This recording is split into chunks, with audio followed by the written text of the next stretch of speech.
Hi guys, welcome to our NLP lectures.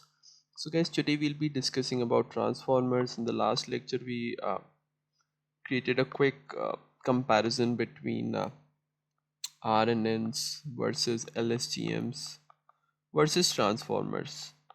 So that was more at a higher level, which is okay for the time being. Since I said that first, I want to cover a lot of development-based aspect that you would be using it in your day-to-day life, and later, in case I feel that some topic needs to be covered in depth for your interviews or any general understanding, I'll go through it. But guys, today we'll be discussing about this research paper, which is titled as "Attention is all you need." And yeah, guys, so essentially, guys, the first idea is that why they have named this title as "Attention is all you need." So that means they believe that attention is all you need. That means attention is the main thing.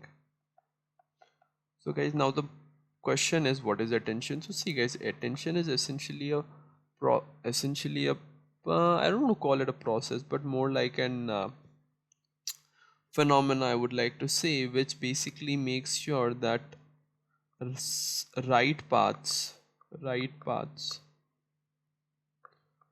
of the sentence are focusing on right path.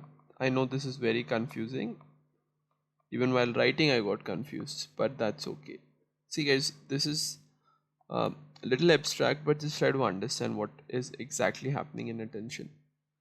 Let's say you're given a task of translation. Okay, the translation task is, how are you? Okay, let's just write it properly. How are you? In Hindi, it would be, आप कैसे हो? So now tell me guys, just tell me, once let's say you are trying to, since this course has been talking about next token generation from long ago, right? I've been telling you that the main goal is to just have a model in which the probability with which it predicts the next token is high, and essentially it's right also, right? That means that the next token is predicting, that's right, and it has understood good context. Now the question is, how are you, aap kaise ho? So guys, see, let's say you are using chat gpt to do it. So chat gpt generated aap. Now the next word which it needs to generate is kaise. So once it is generating the next word, shouldn't it focus more on how than other words?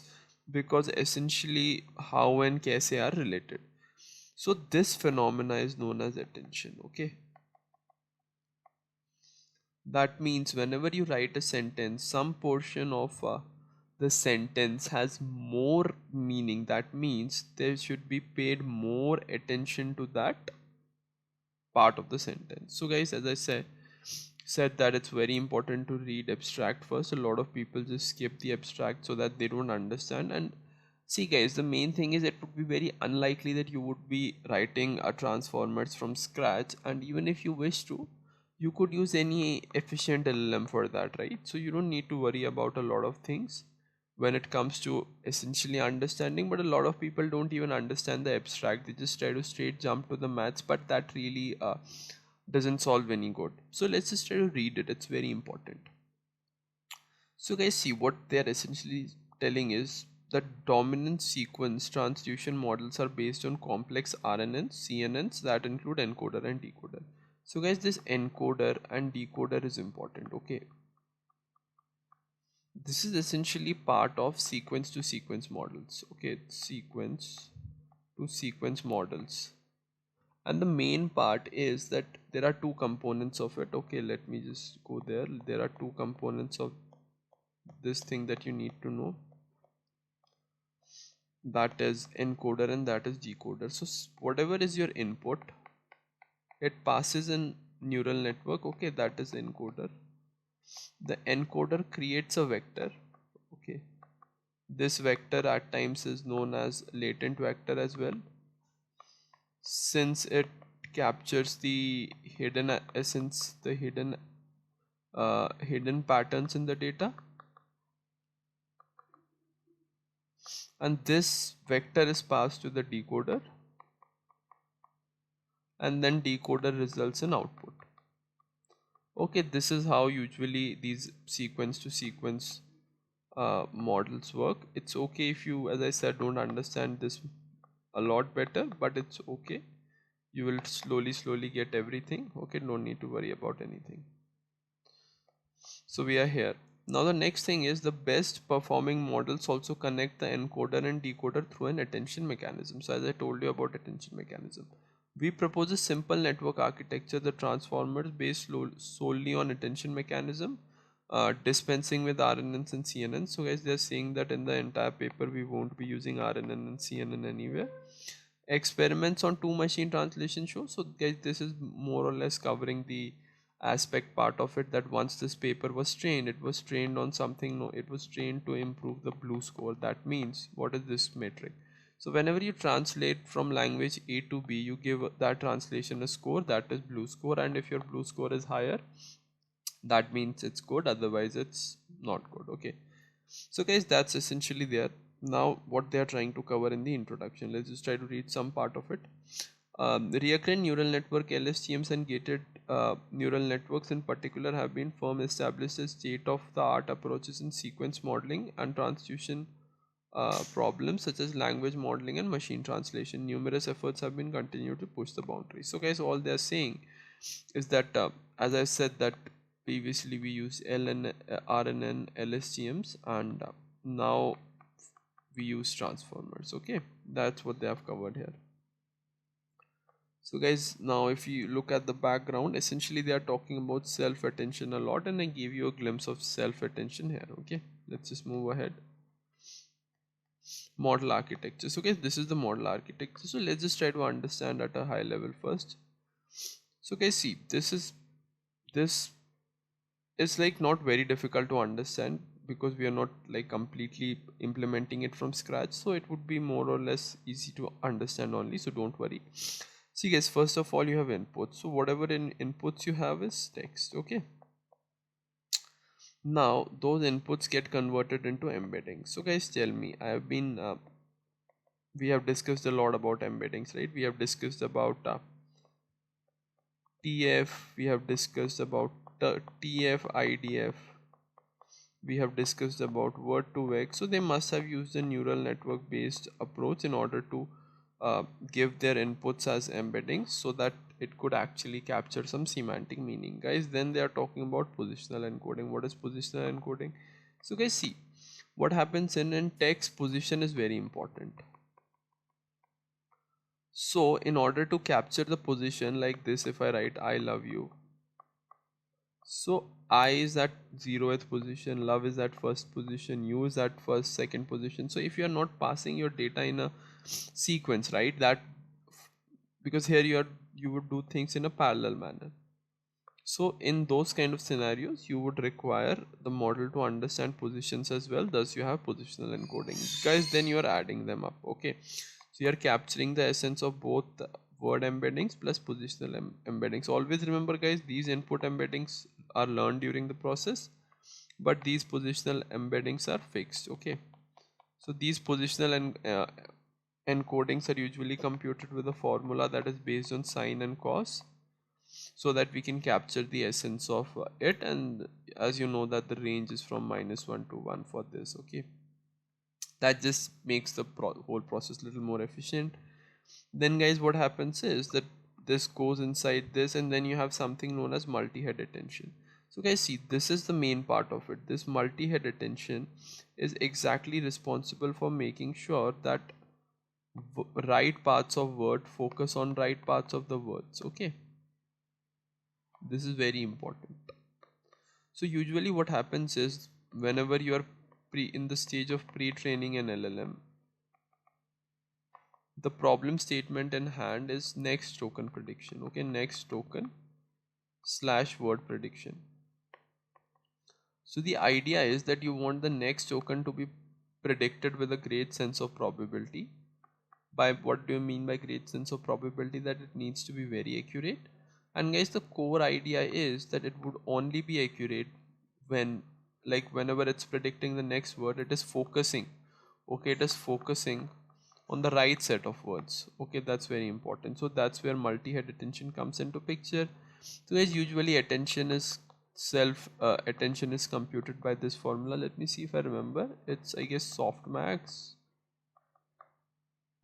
query key transpose under root d of k into v. So guys, it's okay if you don't understand this formula, but yeah, this is how it gets computed. So we have three things known as query, key, and value. So query is essentially the word that we are doing, key is the corresponding key that it needs to look up to, and v is the value. So guys, we just multiply all this with this formula and we take softmax of it. We take first softmax and then multiply it with the v, but that's okay. You just need to understand the essence of it. The essence is that right word for right uh, pieces of words needs to focus on the right pieces of words. Then you guys do add and norm. So add and norm are nothing, it's just normalization. Then you pass it to feed forward network, and guys, here they have used multi-head attention. So essentially, six heads of, I think, eight heads of attention run in parallel, and then in the last layer what you do is you just concatenate their output. Okay, so here you are able to see a sense of parallel processing is happening, so that makes transformers more efficient to train. Then guys, you just pass on the information to here multi-head attention. So guys, this is the encoder part, and this is the decoder part. So in the decoder part, they use something known as mass multi-head attention, right? Rest all is okay. But what does mass multi-head attention do? See guys, there is some sort of masking going on. Since what is happening is, once you are predicting the next token, right, next token, specifically while you are training the system, you wouldn't want the system to see the future words, right? So that it could have some sort of bias. So this word, like the next word, needs to be predicted completely from the previous set of letters or instructions only. So that is where we use masked multi-head attention. And guys, see, these all are add and norm and feed forward, linear and softmax. So at the end we just have output probabilities which just work out in the fashion. So this is like you would have, let's say, 10 words being generated and their output probabilities. So let me see if I can show you. So guys, see, I was mentioning about, this is the attention formula. So see guys, this is how it works. So you are able to see that there are h layers which work in parallel, and then you concatenate it. That's okay. So yeah guys, mostly as we're talking about positional encoding as well, this is the formula for it.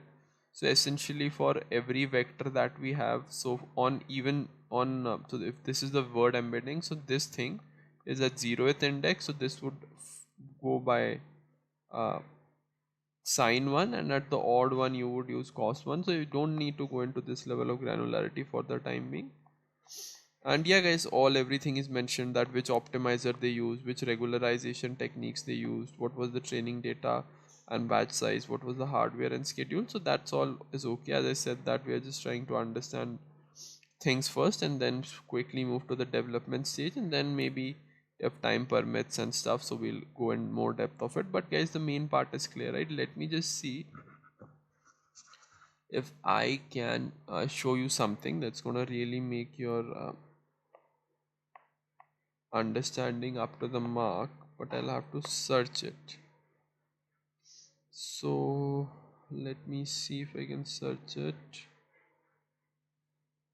Transformers, transformers, visually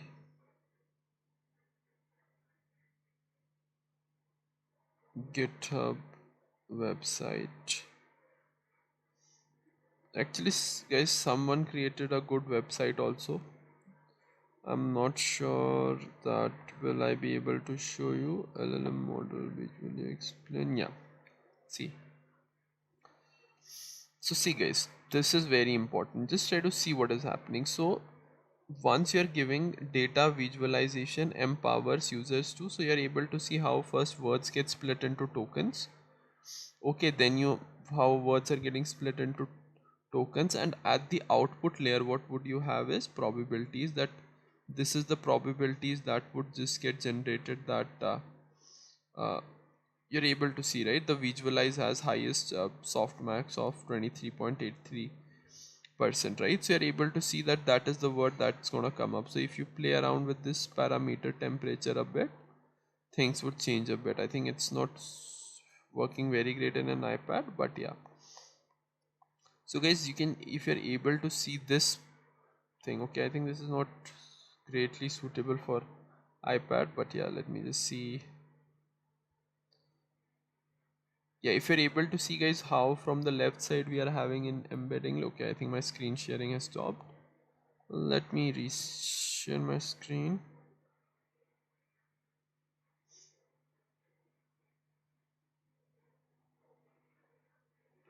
So guys, I'll just show you transformers in a visual manner. Someone has done a great open source project, and yeah, that's so guys, what is exactly happening is data visualization empowers users to, and from that aspect we are going to predicting the next word that is visualized. So guys, you are able to see that given this input, how are things getting generated. As I said that this website is not working great on an iPad, so essentially you are able to see, right? So let's just skip it, I'll show you in laptop only, don't worry. So guys, I can show you this in laptop only. Let me just open it once. So